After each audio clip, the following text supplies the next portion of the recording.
Shalom! Você está em mais um episódio do podcast Exegese e Exposição. Exegese on demand para você. Aqui é o Davidson Pignon, sou mestre em Ciências da Religião, pastor congregacional, professor de exegese bíblica no seminário e também publisher editorial.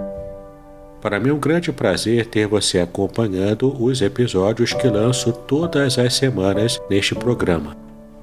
E aproveitando que você gosta de estudar a Bíblia com bastante profundidade, siga-me nas redes sociais e também conheça todo o material gratuito que eu tenho apresentado para o seu próprio estudo e aprimoramento bíblico.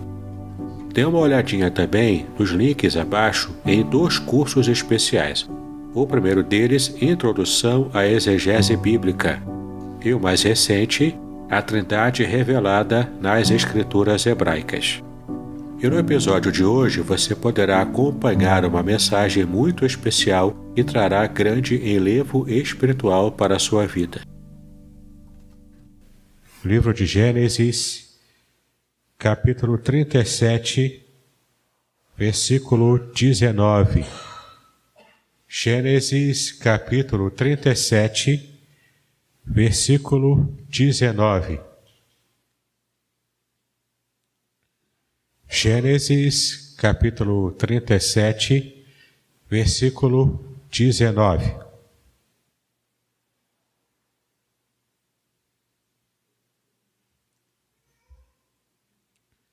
É um texto que nós conhecemos bem, embora esse versículo nem sempre a gente consiga se lembrar dele, mas tem algo interessante que esse versículo fala para nós. Gênesis, capítulo 37, versículo 19. E o texto nos fala o seguinte: E disseram um ao outro: Eis, lá vem o sonhador mor. E disseram um ao outro: Eis, lá vem o sonhador mor. Essa é uma passagem que nos remete a uma época muito complicada para Israel. Israel, o povo de Deus. Temos aqui o povo da promessa sendo levado, conduzido por Deus ao longo do seu plano para toda a terra, o seu plano de salvação, de resgate humano, desde a perda da bênção que Deus havia dado lá no Éden, quando Adão e Eva estiveram protagonizando aquelas cenas terríveis do pecado, o primeiro pecado da humanidade, e o quanto esse tipo de problema esteve trazendo um revés enorme para a humanidade, e ainda hoje pagamos o preço disso. Nós vamos falar agora, nessa manhã, sobre o tema que os sonhos de Deus não podem ser frustrados. Muitas vezes, como uma consequência direta do pecado e da condição humana pecaminosa, nós enfrentamos frustrações ao longo da vida. Desde o ano passado, temos enfrentado frustrações ainda maiores do que o normal. Frustrações em várias áreas. Frustrações porque nós sonhamos, nós desejamos, nós planejamos, nós nos preparamos, nós trabalhamos, suamos a camisa para alcançar algo que nós almejamos. Mas as coisas tendem a acontecer de maneira a atropelar ou atrapalhar os nossos sonhos, os nossos planejamentos.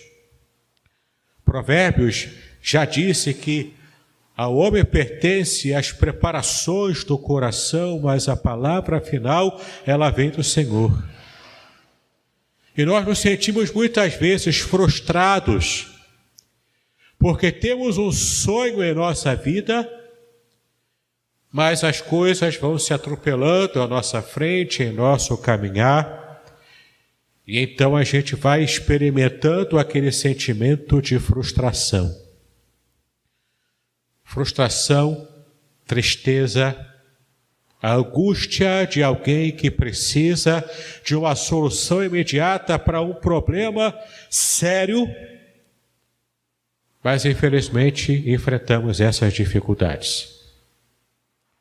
Aqui no capítulo 37 de Gênesis, nós vemos uma situação bastante conhecida, mas ao mesmo tempo peculiar, na vida de um jovem chamado José.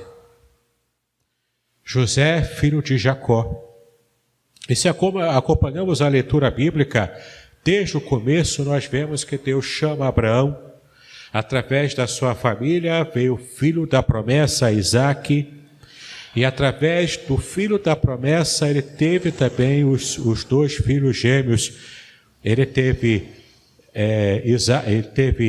Jacó e Esaú. E Jacó, contra todos os prognósticos da cultura da época, Jacó passa o seu irmão e recebe então a bênção de estar, na verdade, sendo aquele que traria a continuidade da promessa de Deus dessa linhagem especial, ainda que Esaú fosse, de fato, considerado o primogênito do ponto de vista social na cultura da época. Mas o fato é que temos aqui Jacó, que também tem a sua família. Nós conhecemos a sua história, conhecemos o modo como o seu casamento se deu e também de um modo muito peculiar, muito sui generis. Ele primeiro se casa com a Lia, a esposa que ele não gostava muito, mas de acordo com o ardil feito pelo seu sogro, ele se casa primeiro com Lia, depois ele se casa com a mulher que ele amava verdadeiramente, Raquel. E então, dentro dessa família, alegria, nessa área familiar, nessa área de uma vida próspera e abençoada, ainda mais naquela cultura da época em que os filhos numerosos eram considerados a riqueza de uma família, de um clã. Então estava ali Jacó gozando da felicidade de uma família numerosa, e nasce ainda José, filho de Raquel, sua esposa amada, já no limiar, já no final da sua vida, aliás, no ocaso da sua vida, estava ali então Jacó se refastelando a alegria por causa de José. E não apenas porque José era aquele filho temporão que veio alegrar a velhice de Jacó, mas também porque José era um filho exemplar, era um filho de uma característica de perfeição como poucos na Bíblia são apresentados. A Bíblia demonstra 3 seres humanos que são apresentados como pessoas de perfeição moral absoluta. Nós temos José, que é um deles, nós temos Daniel também, que é outro, e o terceiro, e o mais importante de todos, o próprio Senhor Jesus. Então, 3 personagens da Bíblia são apresentados sem que a Bíblia aponte uma única falha desses 3 personagens: José, Daniel e Jesus. E é interessante a gente pensar assim, porque algumas pessoas, alguns críticos da palavra de Deus podem pensar, mas também a Bíblia tem interesse em demonstrar personagens que sejam perfeitos.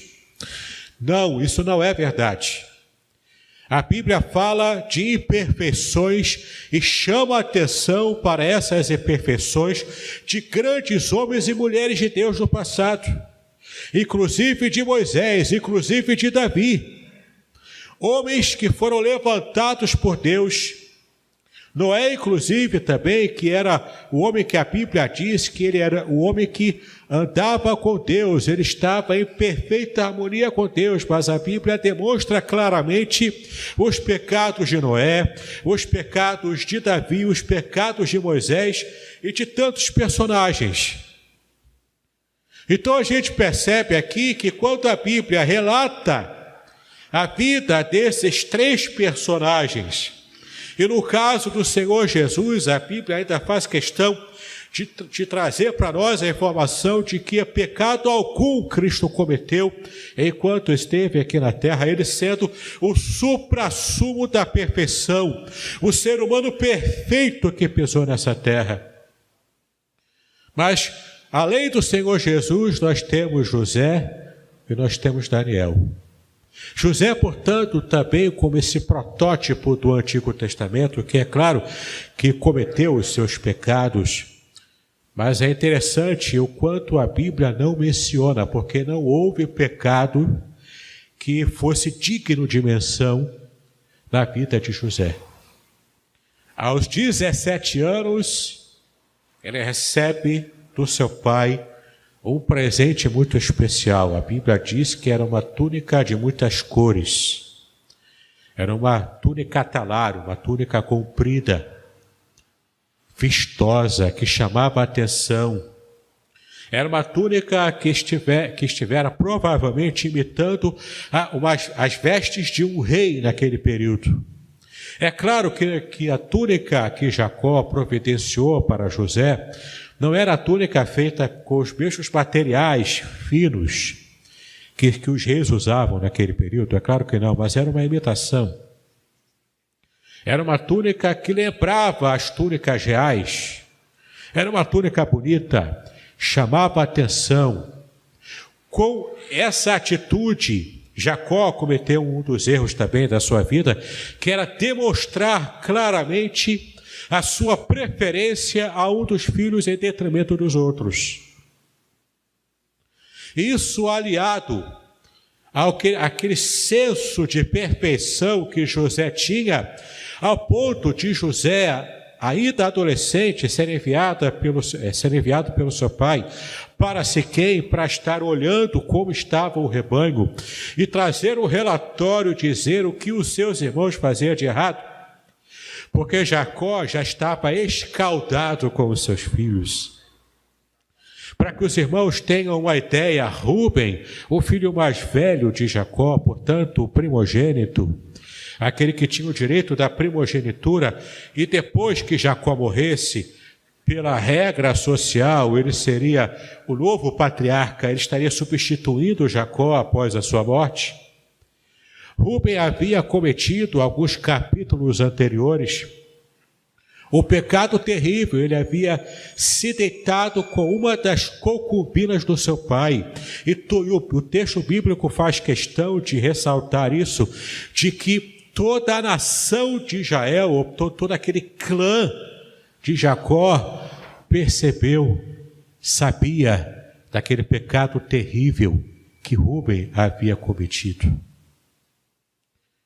E então Rúben ficou proscrito. Ele mais tarde vem a perder de fato a bênção da primogenitura por causa desse pecado. Então, de fato, Jacó não estava com uma mera implicância com os seus demais filhos. Ele tinha motivos para desconfiar se tudo ia bem, porque ele conhecia a índole dos seus filhos, o caráter maculado dos seus filhos, mas José era um filho diferente.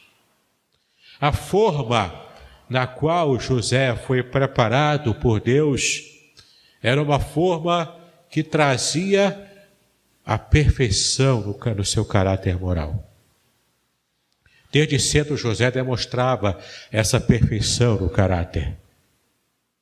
Então, de repente, Deus, conhecendo José, visita aquele jovem, aquele adolescente, e traz 2 sonhos especiais para ele. Nesses sonhos, a interpretação era muito clara.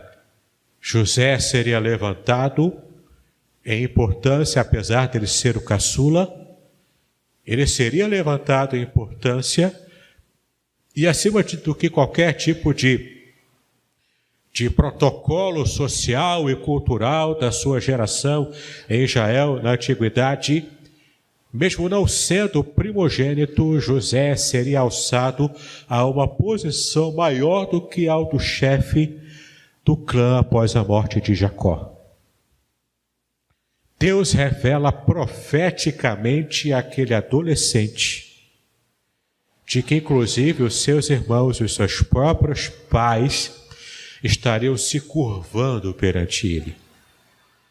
E ele, com aquele desejo, aquela sinceridade, aquele desejo de ser bastante fiel à revelação que ele recebeu, porque existia uma cultura, um costume na cultura antiga, de que se alguém recebesse 2 sonhos de conteúdo igual, diferente, mas de mesmo conteúdo, de mesma interpretação, esses 2 sonhos casando um com o outro, era considerado naquela geração sonho profético.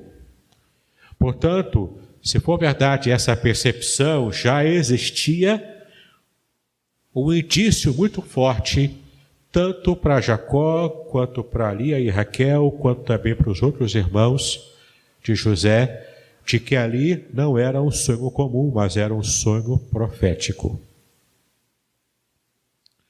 Então nós entramos dentro do assunto da seara que nos interessa nessa manhã. Quando José conta para sua família o que ele havia sonhado, primeiro os seus irmãos ficaram completamente horrorizados com aquele sonho. Que história é essa desse meu irmão que nasceu por último e não deveria nem sequer ter voz aqui em casa, mas é o queridinho do papai, ele é o queridinho de nosso pai Jacó, recebe uma túnica que imita as túnicas reais, demonstrando a preferência do nosso pai por ele. Como assim esse queridinho agora tem o sonho e tem a empáfia de falar para nós que nós, inclusive os nossos pais, nos curvaremos a ele? Que coisa horrível é essa? Que loucura é essa? E então eles começaram a murmurar, a ponto que até mesmo Jacó, Raquel e Lia começam a se sentir incomodados com aquele sonho. Como era José, o seu preferido, ele tapou só com a peneira, deu um jeitinho ali para abafar o caso. Mas aquilo, o texto bíblico diz que entristeceu o coração de Jacó. Uma família que estava vivendo uma disfuncionalidade, inclusive do ponto de vista de um afastamento espiritual. Nem mesmo Jacó conseguiu perceber que havia algo diferente naqueles 2 sonhos que José teve. E levaram à frente, colocaram à frente da sua percepção, da sua compreensão, colocaram à frente as questões da sua sociedade, as questões culturais. Queridos, eu estudo a Bíblia há muitos anos. Desde os 13 anos de idade, quando eu me converti, eu fui aumentando no meu conhecimento, no meu estudo bíblico, me esforçando para compreender mais a palavra. Em todos esses anos é que eu tenho estudado a palavra de Deus, eu tenho percebido o quanto o modo de Deus agir é quebrando paradigmas da nossa cultura, da cultura vigente. Ao mesmo tempo em que o próprio Deus assume a forma humana e durante o tempo em que ele viveu aqui na terra como o Senhor Jesus, como a pessoa do Filho, se submetendo também a algumas questões da cultura humana, algumas situações das nossas regras sociais aqui na terra, ao mesmo tempo ele foi pontualmente quebrando paradigmas, inclusive Jesus fez isso várias vezes. Uma ocasião, quando ele percebeu o que estavam fazendo da casa do pai de comércio, ele prepara uma espécie de chicote improvisado e derruba todas as mesas dos campistas, porque ali estava um exagero na venda, inclusive corrupção, de venda de produtos para o templo de modo mais caro. Havia abuso naquele momento. Então Jesus quebra esse paradigma social, fazendo uma balbúrdia ao redor do templo, na parte exterior. Em outra ocasião, Jesus, quando vai passando por Samaria, ele encontra uma mulher que estava tirando água do poço, E ele trava uma conversa com a mulher em pleno meio-dia. O que para a cultura da época não era uma coisa bem vista, inclusive para a mulher, como a mulher samaritana. Uma mulher considerada uma mulher da vida, uma prostituta praticamente, devido a uma vida desregrada que ela tinha. Ele quebra paradigmas. Deus, em várias ocasiões ao longo da Bíblia, vai mostrando que Ele é tão soberano que o modo dele agir não está necessariamente atrelado às nossas concepções de como deveria a sociedade funcionar, de como a sociedade precisa ter o seu mecanismo bem ajustado, com cada peça engrenada e funcionando bem. Queridos, em muitas ocasiões a Bíblia demonstra que Deus, com apenas um toque do seu dedo, Ele desbarata toda a engrenagem social, cultural, humana e faz a sua vontade, que é melhor do que a nossa percepção do que seria uma vida plena, uma vida feliz. Deus envia o sonho para um adolescente que estava assim agradando o coração dele. Aliás, 2 sonhos. E quando Deus envia esses 2 sonhos, confirmando, é sonho que eu criei. É um projeto futuro que eu estou revelando agora, para que vocês se preparem, para que vocês entendam, para que vocês estejam percebendo o protagonismo que eu tenho para a sua família, porque eu tenho um projeto maior do que essa visão apequenada que vocês têm de ficar ainda buscando picuinhas sociais devido a uma questãozinha familiar menor. As pessoas não entenderam, nem mesmo Jacó conseguiu perceber isso. Mas Deus não esteve tolhindo a sua ação. Se Ele decretou, o seu decreto jamais será frustrado. Não há nada e nem ninguém que frustre os planos do Senhor. Então Deus foi conduzindo tudo na vida de José. Não foi fácil para José. Foi uma situação muito difícil para ele encarar a traição dos seus irmãos. Eles tiveram que criar uma mentira para enganar Jacó, para justificar a ausência de José. Uma mentira maldosa, que poderia ter consequências nefastas sobre a própria vida de Jacó, que já era um homem de idade. Ele poderia ter tido algum problema ali, algum tipo de reação emocional, e poderia até mesmo morrer, perder a sua vida. Veja até que ponto chega a condição humana decaída por causa do pecado. Por isso que José incomodava tanto. José era visto pelos seus irmãos como aquele que estava ali só para dedurá-los, só para dizer, olha como eu sou melhor do que vocês. Porque aqueles irmãos estavam vivendo, aquela família inteira estava vivendo uma visão medíocre, porque de fato não conhecia o Deus grandioso em sua plenitude, em toda a sua grandeza, como nós cantamos aqui, quão grande é o nosso Deus. E o que acontece? Nós vemos aqui essa reação no versículo 19 que nós lemos. Os irmãos de José, quando perceberam, eles estavam em Siquém, pastoreando, depois se afastaram um pouco mais, José procurando os seus irmãos, porque o seu pai havia mandado José para procurá-los e dar novamente o relatório.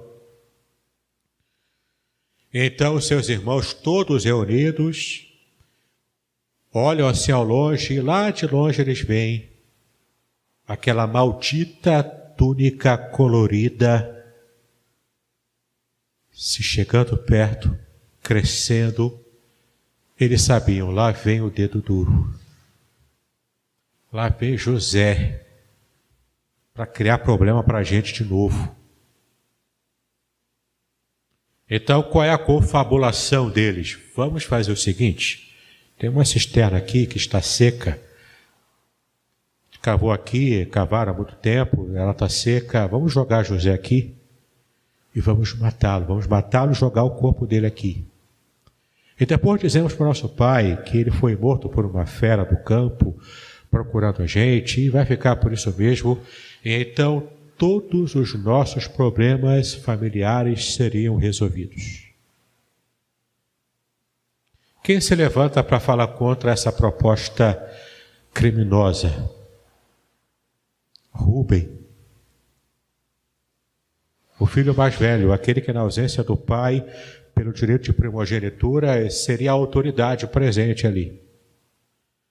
Entenda, meu querido, minha querida, Rúben não vai contra essa proposta porque ele era bonzinho, porque ele gostava de José. Rúben já era um proscrito na família. Talvez o seu coração estivesse desejoso de fazer algo que pudesse lhe trazer a redenção por aquele pecado terrível que ele havia cometido e que foi vergonha para Jacó, para sua família, ao ponto de eles terem que sair apressadamente e irem para Betel, amando de Deus. Rúben então se levanta: não, peraí, eu sou a autoridade aqui, eu sou o filho mais velho, na ausência de nosso pai Jacó, quem manda aqui sou eu, não vamos matá-lo. Nós vamos jogá-lo na cisterna vivo. Qual era a intenção dele? Depois que ele mandasse os seus irmãos fazer alguma coisa longe, ele sozinho tiraria José da cisterna, iria junto com José escondido para casa e ficaria tudo bem. Essa era a ideia dele, para se redimir perante o seu pai. Mas o que acontece? Passa a caravana de midianitas. Parece de repente. Era Deus movendo a história para trazer sobre aquela nação, aquelas pessoas, aquela família, a redenção verdadeira e perspectiva macro que ele estava preparando, já havia avisado aquela família naqueles sonhos que ele havia dado para José. A caravana passa, os seus irmãos então, vamos manter José vivo, mas vamos vendê-lo como escravo, e daquela proposta inicial apenas permaneceu a túnica que eles tiraram, mancharam de sangue de um animal e entregaram para o seu pai, falaram a mesma mentira que haviam planejado. E então, para Jacó, para Lia, para Raquel, José estava morto, sendo o caixão de José o estômago de algum animal selvagem. Deus estava movendo a história. Então conhecemos o restante da história. José é levado preso, José é vendido a Potifar, houve aquele teste moral sobre a vida de José. Ele poderia ter alcançado vantagem se dormisse com a mulher de Potifar, se fosse o amante daquela mulher da vida, daquela mulher terrível. Ele receberia benesses lá na sua situação enquanto escravo preferencial de Potifar, mas José não podia negar a sua boa índole, o seu bom caráter, aquilo que lhe fazia se distinguir mesmo diante dos seus irmãos de uma família escolhida por Deus para abençoar todo o planeta Terra. Ele então permanece firme e inabalável nas suas convicções, paga um preço mais alto, é levado para a prisão. Mas mesmo lá no fundo do poço, não da moralidade, mas no fundo do poço das questões sociais de sua geração, de sua época, Deus começa a abençoá-lo. Deus começa a tratar com ele. Deus dá um dom especial a José de interpretação, de percepção, de um discernimento espiritual sobre sonhos proféticos.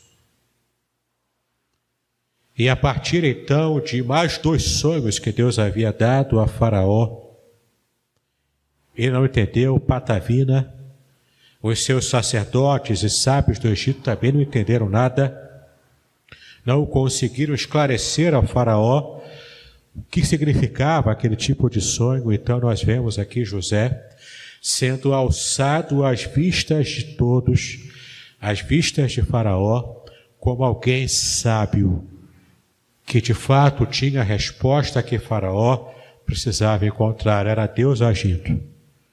José então é libertado da prisão, ele é colocado como segundo no Egito, e todo o restante da história de José, dos seus irmãos, da sua família, e o modo como Deus preservou todo o mundo habitado, conhecido, daquela época da grande fome que estava acontecendo, usando José, inclusive libertando a própria família de José da fome e de estar se extinguindo naquele momento. Vemos então José como segundo no reino de Faraó, de fato soberano, e os seus irmãos e a sua família se encurvando perante ele, conforme Deus havia avisado a ele quando ainda era adolescente, na casa dos seus pais. E todo esse plano de redenção que Deus fez, por mais difícil que tenha sido para José, no final termina bem. No final, o plano de Deus é bom, não apenas para a família de Jacó, que ainda tinha aquela visão apequenada, mas Deus amplia a visão daquela família através de tudo o que ele havia feito na vida de José. E um detalhe importante desses irmãos, quando viram José ao longe, se aproximando e comentaram um para o outro: lá vem o sonhador Mor. Na língua hebraica, isso quer dizer que lá vem o Senhor dos sonhos. Lá vem aquele que é o dominador dos sonhos. Falaram de modo jocoso. Tão distantes estavam de uma realidade que Deus estava revelando. Queridos, quantas vezes nós lidamos com zombaria, com desdém, só porque o modo de Deus agir não se encaixa na nossa visão apequenada de como deveria ser o agir de Deus na nossa vida, na vida da nossa igreja, na vida da nossa nação. Tentamos encaixotar Deus até com as nossas teologias. Com o único dedo, Deus dá um peteleco assim e diz: eu não estou preso à sua teologia. Eu não estou preso à sua visão social apequenada. Não adianta você querer colocar arestas na forma de eu agir. Eu sou soberano. Eu faço o que eu quero. Eu ajo do modo como eu desejo. Minha vontade é soberana. E se você aquietar o seu coração e se submeter à minha vontade soberana, aí você vai ver o meu poder, o meu agir, e o quanto os meus desejos, sentimentos, os meus planos para a sua vida, nós tínhamos vistas a esse modo de Deus agir. Quem sabe não é hoje que Deus está usando o seu dilema, o seu problema, a sua dificuldade para quebrar os seus paradigmas, as suas amarras espirituais, para que você entenda de que Ele é maior do que os planos apequenados que nós mesmos criamos para uma vida tão certinha, tão redondinha, tão bonitinha, com o lacinho de fita amarrado por nós. E quando Deus chega e com uma única ação desata os nós desse lacinho de fita vermelho que criamos para a nossa própria vida, nós achamos que Deus é mau. Não, Deus não é mau. Ele só está quebrando o meu paradigma apequenado para ampliar a minha visão. E eu posso enxergar todo o bem que Deus quer fazer através da minha vida para abençoar não apenas a mim, mas abençoar a uma nação inteira, muitas vezes. A gente fica muito preocupado com os ritos sociais, os costumes sociais. O cristão tem que falar direito, não pode falar torto. Tem que falar, de acordo com os ritos sociais. Amém, a gente segue isso. A gente se esforça com isso. Mas às vezes ficamos tão ligados ao modo como alguém se expressa, ao modo como alguém se coloca, quebrando paradigmas, que a gente não percebe o agir de Deus, a real intenção, inclusive, da pessoa. Paramos de enxergar o que a pessoa de fato está fazendo e passamos a julgá-la pela aparência que se apresenta a nós. Essa é uma visão pequena, uma visão apequenada, que Deus hoje quer quebrar. Ele quebra como uma casca de ovo, frágil, porque o interesse dele é mostrar para nós a essência do que ele próprio está fazendo no mundo através da nossa vida. Que Deus possa nos abençoar, para que paradigmas sejam quebrados, mentes sejam abertas, e que possamos, em nome de Jesus, ter uma vida onde Deus de fato nos usará. Porque os planos de Deus, os sonhos que Deus dá, sonhos proféticos, que provieram de fato da sua ação na história, que esses sonhos proféticos em nossa própria vida jamais sejam percebidos por nós como sonhos que podem ser frustrados. Porque Deus não se frustra. Deus tem sobre si, sobre a sua mão, o controle total da história da humanidade. Ele coloca reis, ele tira reis, ele dirige as nações de toda a terra. Gostemos nós ou não gostemos, Deus é o Senhor absoluto de todas as nações da terra. Deus nos abençoe, queridos, em nome do Senhor Jesus Cristo.